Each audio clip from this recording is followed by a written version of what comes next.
morning, everybody. We're capping off the first 100-day week with our morning briefing. How does everybody feel? You like the morning briefings? Okay, we do too. That's why we're doing them. It's good to see all of you. I brought a friend out here today who's happy to take your questions, but first, some remarks. At 11 o'clock, President Trump will participate in a National Day of Prayer event where he will invite Americans of all faiths across the country to join him in asking for God's continued blessings over our great country.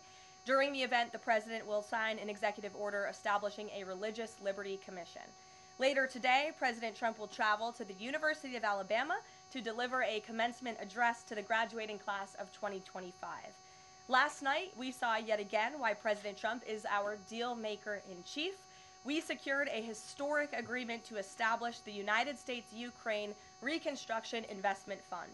This is a first-of-its-kind economic partnership for the reconstruction and long-term economic success of Ukraine that the United States will greatly benefit from. This partnership represents the United States taking an economic stake in securing a free, peaceful, and sovereign future for Ukraine.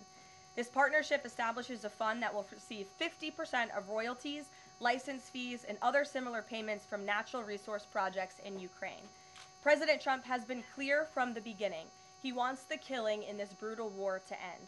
This agreement shows how invested the president is in securing a truly lasting peace.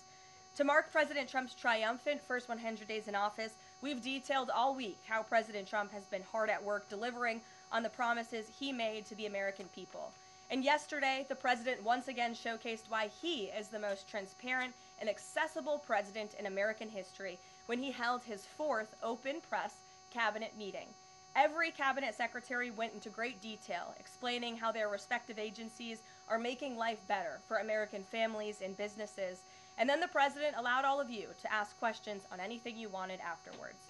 One of the main reasons President Trump won nearly 80 million votes, swept all 7 battleground states, and received a resounding mandate from the American public is because of the contrast he presented during the campaign and continues to this day.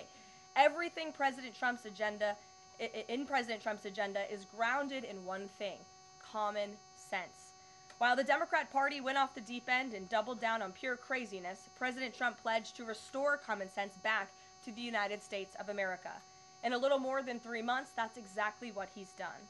He recognized that America is a sovereign nation that cannot survive if it does not protect its territorial borders. So he secured the border in record time and ended the mass invasion of tens of millions of illegal aliens into our homeland. The president knows his top responsibility is ensuring the safety of the American people, which is why he's arresting violent illegal alien invaders in our communities who threaten our public safety. And it's unacceptable to President Trump to allow rampant waste, fraud, and abuse of Americans' precious tax dollars, which is why the president championed a historic DOGE effort that saved nearly $200 billion already. President Trump knows America is blessed with an abundance of liquid gold below our feet in the form of fossil fuels. So he ended Joe Biden's reckless war on American energy and is restoring American energy dominance to lower costs and strengthen our national security. President Trump believes Americans should be free to drive whatever car they want, so he ended Joe Biden's disastrous EV mandate and promoted true consumer choice. President Trump stood up for the Constitution's promise of colorblind equality before the law, so he terminated radical DEI preferencing and federal contracting and directed federal agencies to relentlessly combat private sector discrimination.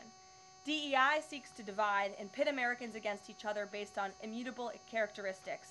President Trump put an end to it. In President Trump's America, individual dignity, hard work, and excellence are the only things that will determine if you get ahead. President Trump is a proud free speech champion, which is why he ended Joe Biden's trampling of free speech rights and the federal government's censorship of American speech on online platforms.